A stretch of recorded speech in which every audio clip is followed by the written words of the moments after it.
les grandes et les petites lèvres, vous avez un dépôt blanchâtre. Mais aussi, chez l'enfant non circoncis, surtout, il va avoir une balanite conjugale, inflammation du gland et du prépuce, sous forme de lésions érythémateuses, vésiculeuses et pustuleuses à la phase aiguë.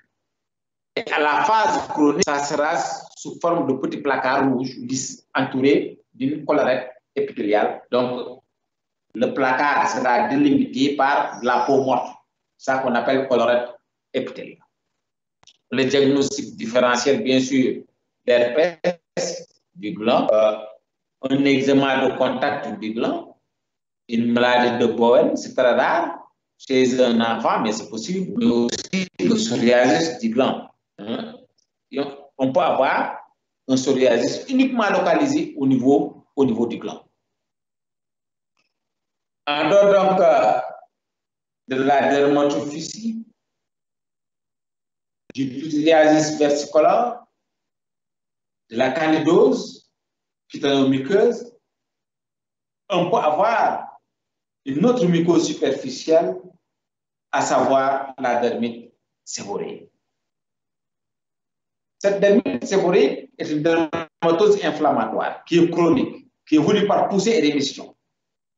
Et comme le psoriasis versicolare, c'est essentiellement retrouvé au niveau des parties cutanées riches en glandes sébacées, donc au niveau des zones séborrhéiques. La prévalence en population générale est de 3%, ça peut aller de 5 à 10% en consultation dermatologique. Et la prévalence est plus élevée chez les patients infectés par le VIH. D'ailleurs, c'est une dermatose classante au stade 2 OMS. Chez l'enfant immunocompétent, la dermite séborrhéique va se manifester sous forme de plaques érythémateuses non infiltrées, surmontées de squames, grasses et jaunâtres. Et la topographie, c'est essentiellement au niveau des zones séborrhéiques, et les zones séborrhéiques sont représentées par le cuir chevelu, les sillons nasogéniens, les ailes du nez, les sourcils, les paupières, la région rétro-auriculaire et le conduit auditif externe. Une extension est possible au niveau des régions intermammaires, interscapulaires, plus rarement au niveau des régions génitales et au niveau des plis.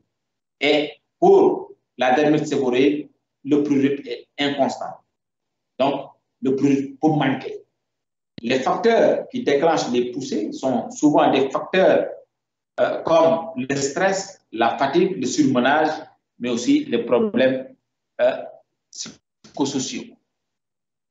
Là, donc, vous avez des lésions de dermite séborrhéique caractérisées par la présence de lésions squameuses, et si vous regardez bien, il n'y a pas d'alopécie. Et rapidement, on peut faire la confusion avec une teigne du cuir chevelu. Mais le prélèvement mycologique va permettre de départager.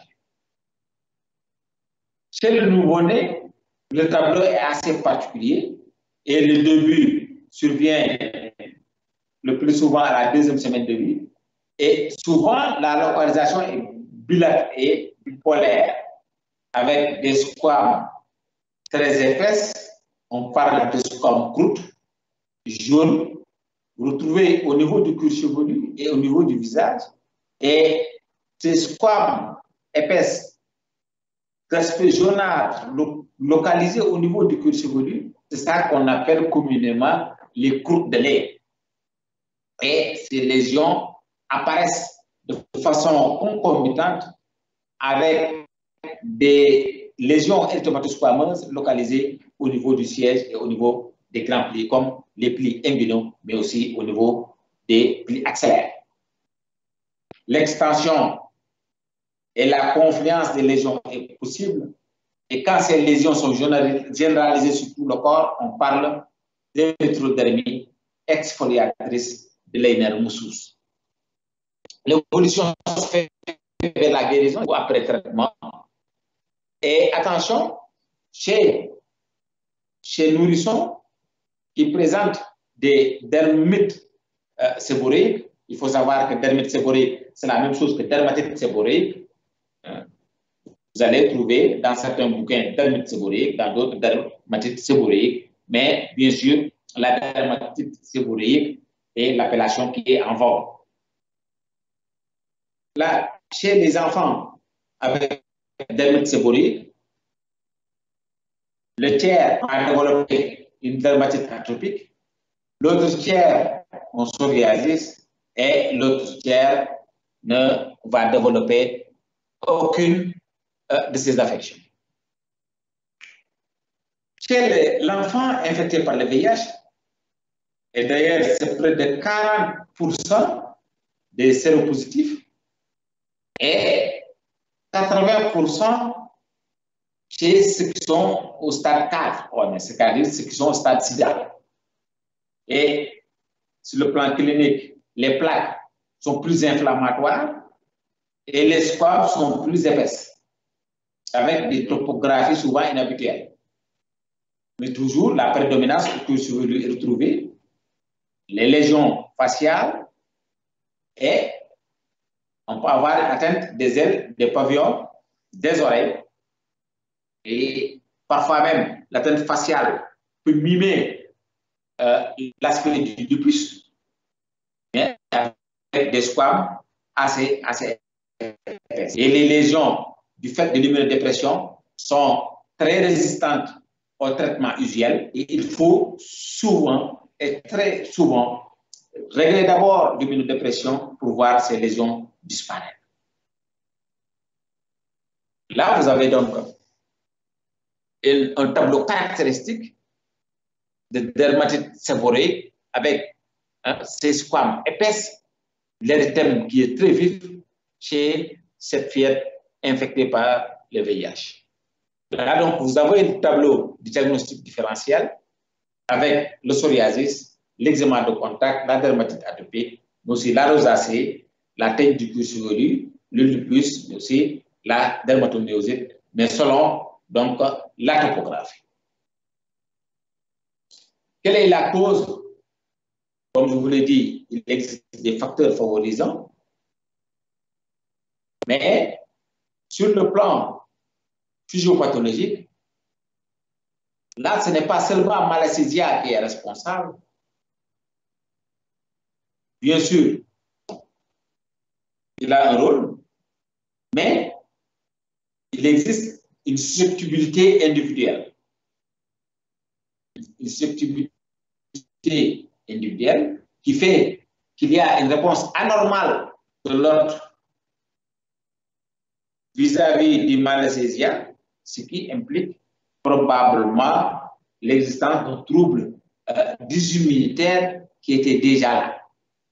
Et c'est cette réaction de l'hôte contre Malassezia, du fait de la présence d'un trouble immunitaire, qui va entraîner la libération d'une enzyme appelée lipase. Et cette lipase transformerait les triglycérides qui sont produits par les glandes sébacées en acides gras libres, et la présence de ces acides gras libres serait responsable de l'inflammation. Donc ça, ce ne sont que des hypothèses. Comment traiter ces infections mucosiques superficielles? D'abord, il faut des mesures isodigétiques et suivre les espaces interdigitaux pour ne pas avoir d'intertrigo interorteil, ou bien pour faciliter le traitement d'un intertrigo interorteil, surtout après les ablutions. Arrêt de port de chaussures fermées en cas d'intertrigo. Et pour les médicaments qu'on peut prendre par voie générale, c'est la grisofulvine, la terbinafine, la photoricine B, le fluconazole en sirop, le miconazole en sirop. Et les médicaments locaux qui peuvent être utilisés sont la terbinafine, le miconazole, le conazole, le ketoconazole, la cyclopyroxolamine, la demi-coster, les dermocorticoïdes de classe 2 et de classe 3.